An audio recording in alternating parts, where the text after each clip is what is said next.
Gros soutien à Christopher Wu, l'ancien Rennais, l'ancien Lensois notamment, et l'actuel Camerounais qui joue les matchs actuellement lors de cette trêve internationale des qualifications pour la prochaine Coupe d'Afrique des Nations. Christopher Wu s'est grièvement blessé lors d'un match qui oppose actuellement, qui est toujours en cours à l'heure que je vous parle, entre le Cameroun et le Kenya. À la 13e minute, Christopher Wu a été victime avec un adversaire d'un choc tête contre tête quand la balle s'est levée, quand il a voulu défendre le ballon pour que ça repart en contre-attaque. Ils ont fait un tête contre tête et ils se sont effondrés tous les deux au sol. Donc il y a eu un moment de stress, un moment d'inquiétude pour les deux. L'adversaire a pris un petit peu de temps à se relever, mais s'est relevé assez rapidement. Tandis que Christopher Wu a fait un gros choc.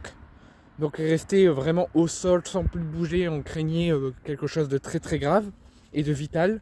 C'est pour ça que les joueurs des deux équipes ont demandé très rapidement l'intervention du staff médical des deux camps et l'intervention des secours qui étaient présents au stade pour faire tout de suite, sans perdre de temps, les premiers soins à Christopher Wu, qui est resté vraiment plus de 15 minutes au sol, déjà 5 minutes tout seul en attendant les secours avec ses coéquipiers et les coéquipiers adverses, et plus de 15-20 minutes au sol. Vraiment, c'était un choc très impressionnant, une blessure ultra sérieuse qu'il fallait ne pas prendre ça à la légère. Il fallait prendre les minutes et le temps qu'il faut pour éviter une blessure encore plus grave et pour soigner et au mieux Christopher Wu, pour le faire revenir sur le terrain s'il en est capable, et s'il n'en est pas capable, de faire tout de suite les premiers soins nécessaires et de prendre le temps nécessaire pour réussir à bien le transporter en ambulance et le transporter à l'hôpital le plus proche.